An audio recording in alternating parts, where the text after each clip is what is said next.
ঘরে থাকা সাধারণ কিছু মশলা দিয়ে এই রকম লাল লাল রুই মাছের কষা বানানো খুব সহজ। নমস্কার বন্ধুরা, সবাই কেমন আছেন? চলে এসেছি নতুন একটা রেসিপি নিয়ে মায়ের হেসেলে। আজকে বানাবো একদম লাল লাল রুই মাছের কষা। তবে চলুন শুরু করা যাক। আমি এখানে রুই মাছের কষা বানানোর জন্য রুই মাছ নিয়েছি, দুটো পেঁয়াজ নিয়েছি, অল্প কিছুটা রসুন নিয়েছি আর একটু আদা নিয়েছি।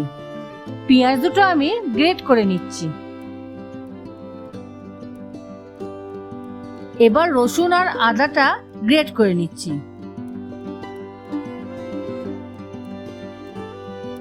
কাঁচা জিনিস বলতে এখানে কিন্তু মাছ, আদা, রসুন আর পেঁয়াজ। এবার মাছের ওপর পরিমাণ মতন নুন দিয়ে দিচ্ছি আর অল্প কিছুটা হলুদ দিচ্ছি। এবার নুন হলুদটা মাছের সঙ্গে ভালো করে মাখিয়ে নেব। এদিকে গ্যাসে কড়া বসিয়ে দিয়েছি। মাছগুলো ভাজার জন্য পরিমাণ মতন তেল দিয়ে দিচ্ছি।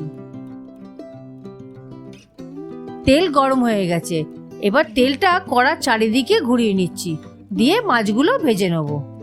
কি জানেন তো, আমার শ্বশুরবাড়িতে এইভাবেই রুই মাছের কষা হয়। আপনারা কিন্তু কাতলা মাছেরও এইভাবে কষা করতে পারেন, খুব ভালো টেস্ট হয়। আমার শ্বশুরমশাই আগে কি করতেন জানেন? গোটা গোটা মাছ নিয়ে আসতেন, আর শাশুড়িমা একটু রাগারাগি করতেন, কিন্তু কি করব, গোটা মাছ নিয়ে এসে তো কাটতেই হবে। তবে শাশুড়িমা নিজে হাতে করে আমাকে মাছ কাটা শিখিয়ে দিয়েছে, তাই আজও আমি মাছ মোটামুটি আনলে পরে আমি কাটতে পারি। দেখেছেন কি সুন্দর লাল লাল করে মাছগুলো ভেজে নিয়েছি। এবার মাছগুলো তুলে নিচ্ছি। এইভাবেই পরের মাছগুলো আমি লাল লাল করে ভেজে নেব। এদিকে ফোড়নের জন্য গোটা গরম মশলা দিয়ে দিচ্ছি, সাথে দুটো তেজপাতা আর দুটো শুকনো লঙ্কা দিচ্ছি।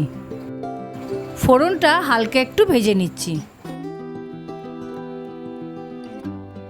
এবার গ্রেট করা পেঁয়াজটা দিয়ে দিচ্ছি।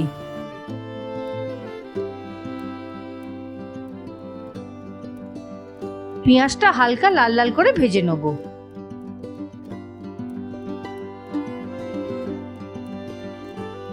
এবার গ্রেট করা আদা রসুনটাও দিয়ে দিচ্ছি। আদা রসুনটাও পেঁয়াজের সঙ্গে ভালো করে ভেজে নেব। আমার শ্বশুরমশাই যেমন গোটা গোটা মাছ আনতেন, ঠিক তার নাতিটা ঠিক সেরকম হয়েছে। উনি গোটা গোটা আনে না, তবে উনি বাজারে গেলে 4-5 রকমের কমে মাছ আনে না। সে 4-5টা দেখি পোঁটলা একদম নিয়ে হাজির হয়েছে। কটার সময় আসে জানেন? বেলা 12:30 1টার সময়। তখন কার ভালো লাগে বলুন তো? ওই মাছগুলো সব বাছতে হবে, আবার কেটে ধুয়ে ভালো করে নুন হলুদ মাখিয়ে ফ্রিজে রাখতে হবে। এই হচ্ছে ঘটনা জানেন। আমি বলে দিয়েছি, অত বেলায় মাছ আনবি, কপালে মাছ ভাজাই জুটবে। যাই হোক, মশলা দেওয়া শুরু করি। প্রথমে পরিমাণ মতো নুন দিচ্ছি, তারপর অল্প পরিমাণ হলুদ দিচ্ছি, পরিমাণ মতন লঙ্কা গুঁড়ো দিচ্ছি, স্বাদটা ব্যালেন্স করার জন্য কিছুটা চিনি দিচ্ছি। এবার মশলাগুলো ভালো করে পেঁয়াজের সাথে কষিয়ে নেব।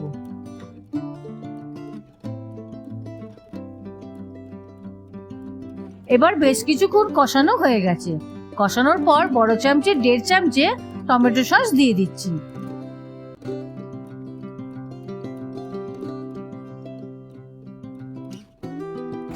এবার আরো কিছুক্ষণ কষিয়ে নেব।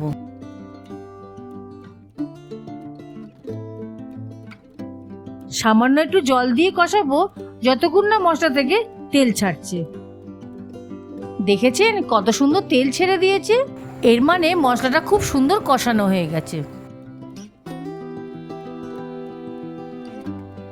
এবার পরিমাণ মতন জল দিয়ে ঝোল করে নেব।